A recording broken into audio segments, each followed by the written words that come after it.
Добър вечер, сър. Казвам се Шогуст Дюпен. Вярвам, че сте тук заради скорошното убийство, което се случи на улица Морг, и нямате търпение да започнете разследването си. Имам малко опит, що се отнася до откриване на истината, която е скрита за повечето, и желая да ви кажа каквото знам.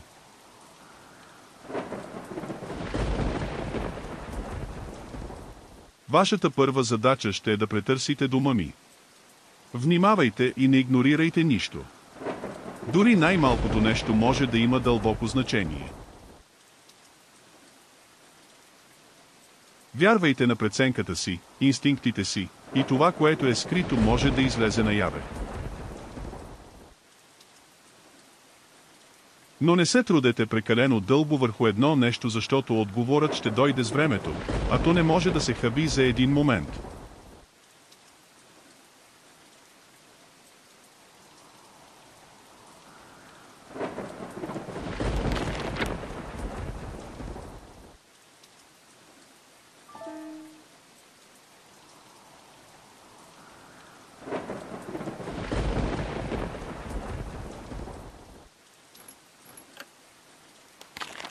Буреносна нощ. По време на происшествието на улица Морг, отидох в дома на прочутия детектив, Шогуст Дюпен, с надеждата, че той ще разреши това престъпление. Той е известен с острия си ум и наблюдателност върху детайлите. Ако някой може да намери смисъл във всичко това, определено авантюрист като него може да изпълни тази задача. Първия му тест за мен беше да намеря начин да вляза в дома му. Не беше изненада, защото Дюпен винаги е обичал енигми, загадки и главоблъсканици.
Фоайето на Дюпен.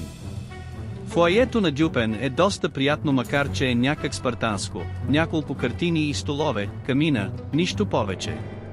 Въпреки че отворена на масата му има доста скромна книга, чието съдържание включва детайлна диаграма на скорпион. Какво може да означава това? Точките на опашката на скорпиона от рисунката са важни.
Силуетът. Мили Боже! Едва посмях да повярвам на очите си.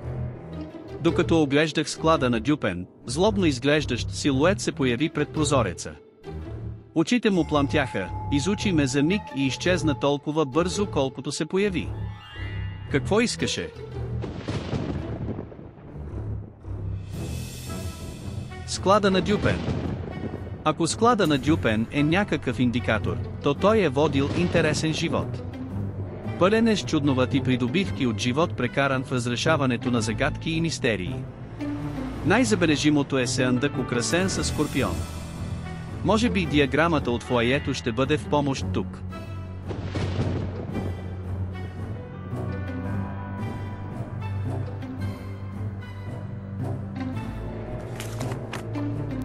За да разрешите пъзелът, трябва да подредите опашката на скорпионът, както е показан на картинката в дневника.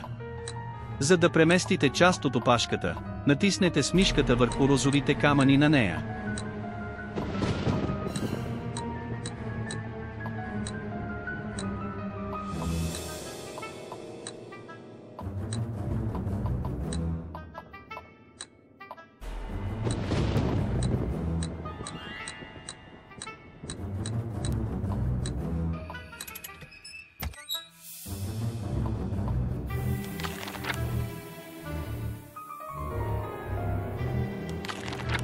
След като отворих сандъка, всичко, което съдържаше, беше малка дъска с изобразени числа 0412.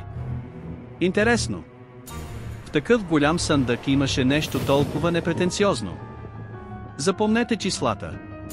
Ще са ви нужни понататък.